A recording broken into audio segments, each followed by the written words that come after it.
Você sabe que no princípio Jesus não tinha corpo, certo?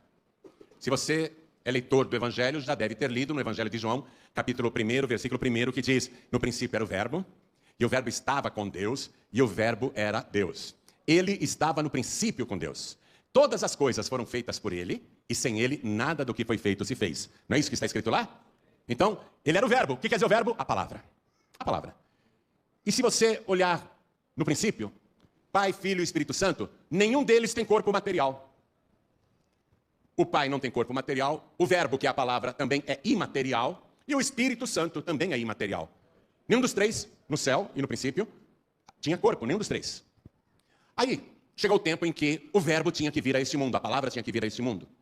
E quando se cumpriu o tempo, ele mesmo preparou um corpo humano para ele, dentro do ventre imaculado da Virgem Maria.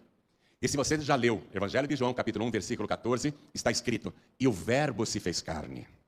Isto é, e a palavra se fez carne, não é? E habitou entre nós, cheio de graça e de verdade. Então, aquilo que era imaterial e que não tinha corpo, o Verbo passou a ter corpo. E nasceu aqui com um corpo humano. E como que era o corpo dele? Igualzinho ao seu. Com as mesmas fraquezas e fortalezas. Sujeito às mesmas paixões e tentações, às mesmas vontades. Um corpo humano igualzinho ao seu. Só que ele teve que guardar esse corpo sem pecado, porque ele veio ao mundo com uma missão, não é? Ele veio ao mundo com uma missão, buscar e salvar o que se havia perdido. E ele já sabia de antemão que o seu corpo seria pendurado no madeiro e todo o seu sangue derramado em sacrifício expiatório pelos nossos corpos e pelas nossas almas, que significam vida, e também pelos nossos espíritos. Então, como que ele viveu, minha gente? Sem pecado. Olha só, corpo de Cristo sem pecado, mas sem pecado mesmo. Sabe o que é uma pessoa nunca pecar? E vou mais longe.